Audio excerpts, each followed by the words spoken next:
Penyebab dibalik cepat lambatnya proses naturalisasi pemain timnas Indonesia seperti Mark Klok dan Sandy Wallace. Penyebab dibalik cepat lambatnya proses naturalisasi pemain timnas Indonesia seperti Mark Klok dan Sandy Wallace menarik untuk dibahas. Mark Klok seperti diketahui sudah berhasil dinaturalisasi pada tahun 2020 lalu. Klok berhasil mendapatkan paspor Indonesia hanya dalam waktu 3 tahun sejak dia pertama kali tinggal di Indonesia. Sebagai informasi, beberapa persyaratan pemain dapat dinaturalisasi sesuai aturan FIFA adalah: 1. Pemain lahir di negara bersangkutan. 2. Salah satu orang tua kandung pemain lahir di negara tersebut. 3. Kakek atau nenek sang pemain lahir di negara tersebut. 4. Pemain tersebut belum pernah memperkuat timnas senior negara lain di FIFA Matchday. 5. Pemain telah menetap di negara tersebut selama 5 tahun terhitung saat usianya mencapai 18 tahun.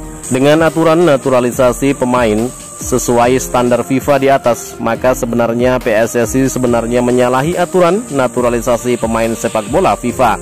Hal ini juga harus sesuai dengan asas kewarganegaraan negara tersebut. Jika negara tersebut mengizinkan seorang warga negaranya memiliki 2 paspor, maka hal ini tidak menjadi masalah. Hanya saja di Indonesia tidak memiliki kebijakan dui kewarganegaraan sehingga mengharuskan seorang pemain harus memilih kewarganegaraan. Jika dia melepas kewarganegaraan lama, maka dia baru bisa menjadi warga negara Indonesia dan memiliki paspor Indonesia. Hal ini membuat pemain yang akan dinaturalisasi harus memilih yang terbaik untuk dirinya. Jika kita belajar dari Malaysia yang memiliki banyak pemain naturalisasi, maka harusnya masalah naturalisasi ini bisa diselesaikan dengan baik oleh PSSI. Beberapa pemain naturalisasi Malaysia seperti Loridin Karansiki dan Muhammad Sumareh sudah menjadi warga negara setelah 5 tahun tinggal di Malaysia. Hal ini sudah sesuai dengan aturan FIFA. Untuk kasus Sandy Wallace memang agak sulit ketika harus menyertakan syarat harus 5 tahun tinggal di Indonesia baru bisa mendapat paspor Indonesia, karena Sandy Wallace juga memiliki karir yang bagus di Eropa, yang tentu saja sayang jika harus pindah ke Indonesia demi membela timnas Indonesia. Bahkan Sandy Wallace kini menjadi pemain inti di klubnya sekarang, yaitu KF Michelin.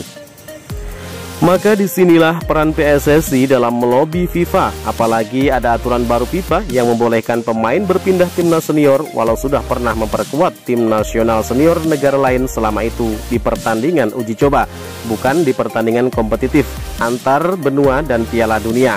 Hal ini harus dimanfaatkan PSSI.